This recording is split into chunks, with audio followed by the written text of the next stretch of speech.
Hello everyone, welcome to Anagani commerce. Students, ఇవాళ class లో మనం బ్రాంచ్ అకౌంటింగ్ నుంచి 2024 డిసెంబర్ పేపర్ లో ఇచ్చిన 7 మార్క్స్ ప్రాబ్లం అప్లోడ్ చేయబోతున్నానండి. ఆల్రెడీ మనం బ్రాంచ్ అకౌంట్ స్టడీ మెటీరియల్ నుంచి 1, 2, 3 ప్రాబ్లమ్స్ పార్ట్ 1, పార్ట్ 2 వీడియోలో చేసి అప్లోడ్ చేసామండి.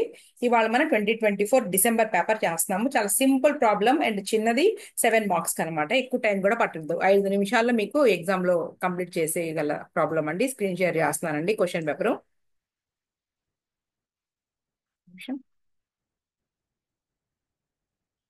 ఇదిగోండి. ఓకే, ఇదిగోండి. Right, 2024 December. ప్రాబ్లం నెంబర్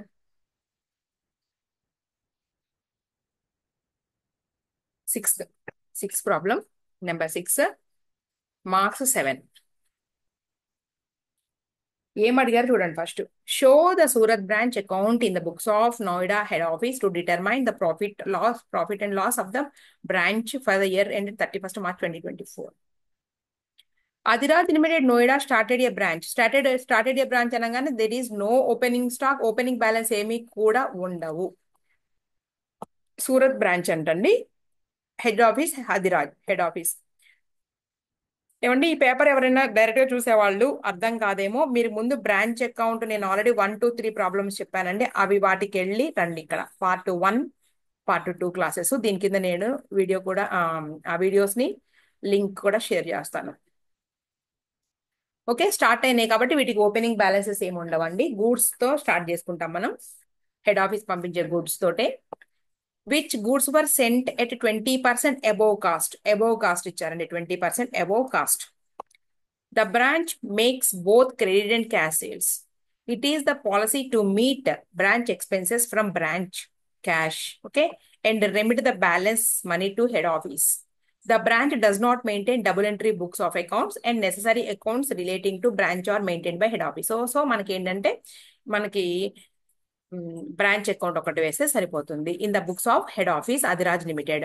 చూద్దామండి. ఓపెనింగ్ బ్యాలెన్సెస్ ఉండవని చెప్పాను కదా, ఎందుకంటే ఇది స్టార్ట్ అయిన బిజినెస్ కాబట్టి, కొత్తగా స్టార్టెడ్ బిజినెస్ కాబట్టి. Cost of goods sent to Noida అంటే కాస్ట్ కి, goods sent to Noida branch కి పంపించిన గూడ్స్ ఏదైతే ఉందో ఇవి ఏంటి అంటే మనకి కాస్ట్ కి పంపించారు.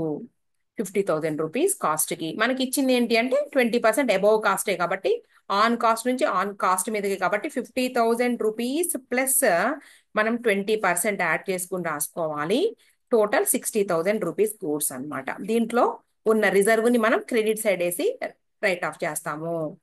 సో ఇది పాయింట్. తర్వాత, goods received by branch till March 31st at invoice price అంటే 60,000 rupees at invoice price. 60,000 rupees రాసుకోవాలి మనము.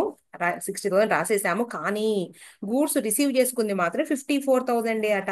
అర్థమవుతుందండి. ఈ 50,000 రూపీస్ ని మనం 10,000 రూపీస్ యాడ్ చేసుకుని 60,000 రూపీస్ గా రాసుకున్నాము. కానీ 54,000 రూపీస్ గూడ్సే రిసీవ్ చేసుకున్నాము. అంటే ఇన్వాయిస్ ప్రైస్ దగ్గర ఈ 50,000 మనం రాసే 60,000 రూపీస్, కానీ 54,000 మనం రిసీవ్ చేసుకున్నాము అంటే ఒక 6,000 గూడ్స్ ఇంకా ట్రాన్సిట్ లో ఉన్నాయి. గూడ్స్ ఇన్ ట్రాన్సిట్, దీని పేరు గూడ్స్ ఇన్ ట్రాన్సిట్. ఓకేనా. దీనిని కూడా మనం క్లోజింగ్ స్టాక్ రాసుకునే దగ్గరే, క్లోజింగ్ స్టాక్, క్లోజింగ్ డేటాస్ రాసుకున్న దగ్గరే రాసుకుంటాము. 6,000 రూపీస్ క్రెడిట్ లో బ్రాంచ్ అకౌంట్ లో. ఓకే, ఆ 6,000 రూపీస్ రాసుకున్న తర్వాత దాని లోడింగ్ ని మనం డెబిట్ సైడ్ వేసి రైట్ ఆఫ్ చేస్తాం. అదొక్కటేనండి ఇక్కడ కొత్త పాయింట్, మీకు అంత మామూలే.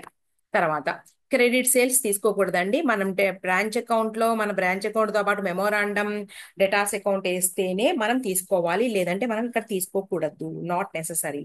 క్లోజింగ్ డేటాస్ తీసుకోండి, ఓకేనా. తర్వాత, bad debts no, debtors account వేస్తే తీసుకోవాలి. Cash remitted to head office, కొన్ని చెప్పాను నేను, కొన్ని పాయింట్స్ కస్టమర్ కి తర్వాత బ్రాంచ్ కి రిలేటెడ్ పాయింట్స్ ఏవైతే ఉన్నాయో అవి తీసుకోకూడదు.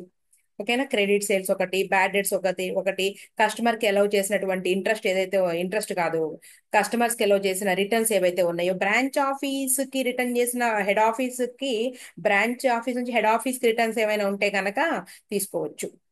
ఓకే, రిటర్న్స్ ఫ్రమ్ బ్రాంచ్ తీసుకోవచ్చు, అంతేగాని రిటర్న్స్ ఫ్రమ్ కస్టమర్స్ అనేది తీసుకోకూడదు. తర్వాత, cash in hand at branch open closing cash balance. ఇది cash remitted by head office to branch during the year, అంటే ఎక్స్పెన్సెస్ కోసము బ్రాంచ్ కి హెడ్ ఆఫీస్ పంపించే అమౌంట్ తీసుకోవాలి. తర్వాత ఈ 43,000 కూడా ఏంటి అంటే సేల్స్ తాలూకు అమౌంట్ రిసీవ్ చేసుకుంది అనమాట. ఆ 40,000 రూపీస్ ని కూడా బ్రాంచ్ హెడ్ ఆఫీస్ కి పంపించేస్తుందండి, తీసుకోవాలి క్రెడిట్ సైడ్. తర్వాత closing stock at branch at invoice price closing stock అండి. ఈ 6,000 రూపీస్ మనం క్లోజింగ్ బ్యాలెన్స్ గా డెటార్స్ తో పాటు ఈ డెటార్స్ తో పాటు రాసుకుని దీన్ని కూడా రాసుకుంటాము క్లోజింగ్ బ్యాలెన్సెస్ గా. ఇన్వాయిస్ ప్రైస్ కాబట్టి దీన్ని డెబిట్ సైడ్ రిజర్వ్ కింద వేసి రైట్ ఆఫ్ చేస్తాము.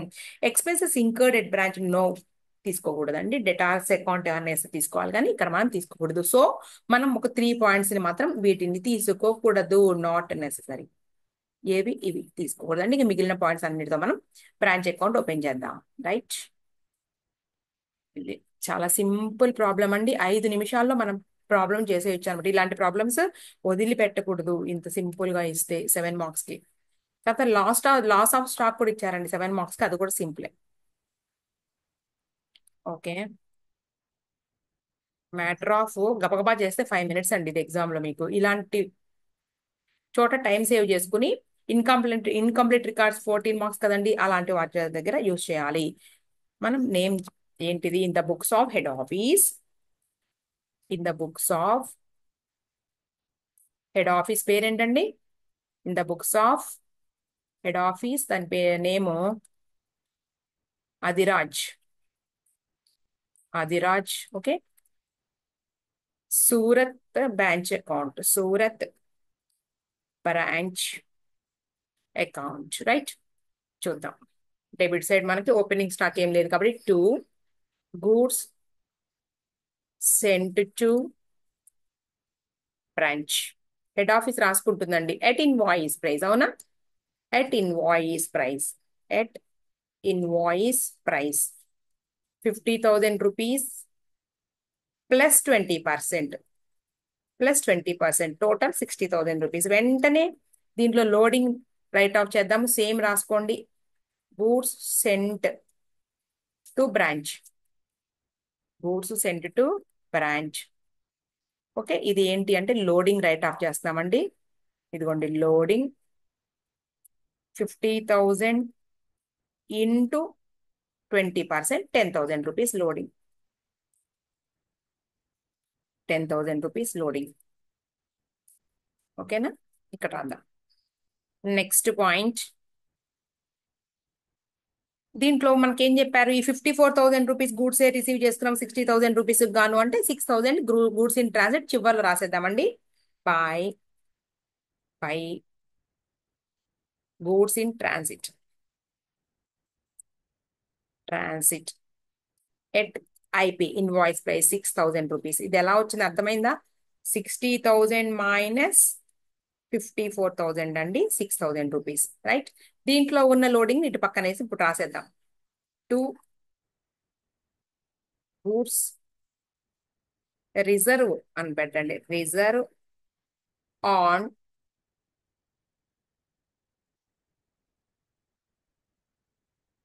GIT, goods in transit 6,000 rupees. Next, okay, ఈ 1,000 రూపీస్ ఎలా వస్తుందని డౌట్ అందరికీ కూడా.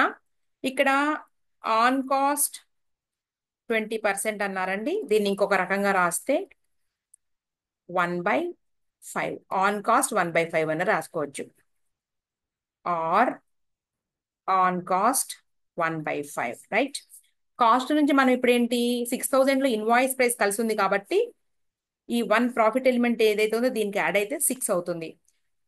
ఆన్ సేల్కి వచ్చేటప్పటికి అంటే ఇన్వాయిస్ ప్రైస్ మీద మనం చూడాలి, 1/6. So 6,000 rupees into 1/6 is equal to 1,000 rupees అండి లోడింగ్. ఓకేనా, రైట్, 6,000 ఇంటూ 1/6 రాయొచ్చు. ఇదిగోండి 1/6 రాయొచ్చు, లేదా 20/1 మనకి 120 కూడా రాయొచ్చు. అర్థమవుతుందండి, 20/120 కూడా రాయొచ్చు. ఎందుకు అంటే మనకి 20 అనేది ఏంటి, కాస్ట్ ఇది మనకి ఈ ఇన్వాయిస్ ప్రైస్ అనగానే 100 ప్లస్ మనకి ఆన్ కాస్ట్ 20 కదండి, ఈ 20 ఎలిమెంట్ కలిపితే మొత్తం 120.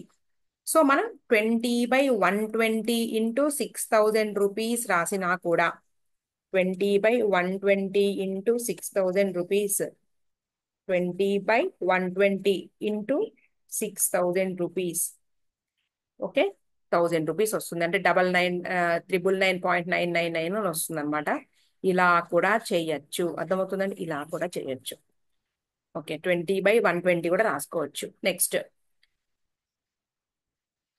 క్లోజింగ్ డేటాస్ క్లోజింగ్ వాల్యూ రాసేద్దాం, మనకు ఉంది కదా, టైం వేస్ట్ చేసుకోవడం దేనికి, ఉన్నట్టు రాయడమే. బై డేటార్స్ 28,000 అండి, అమౌంట్ 20,800 రూపీస్.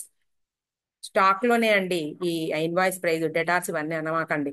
43,000 ఏంటి అంటే cash remitted to head office, అంటే క్రెడిట్ సేల్స్ తాలూకు వచ్చినటువంటి అమౌంట్ ని రెమిట్ చేసేసింది. బాయ్ ఉన్నది ఉన్నట్టు రాద్దాం, క్యాష్ రెమిటెన్స్ 43,000 రూపీస్ అండి. తర్వాత point cash in hand at branch at the end of the year, అంటే పెట్టి క్యాష్ బ్యాలెన్స్ అనమాట. By cash balance 2,000 rupees. ఇంకా తర్వాత cash remitted by head office to branch during the expenses కండి 3,000 rupees. 3,000 rupees expenses to cash account bracket లో expenses.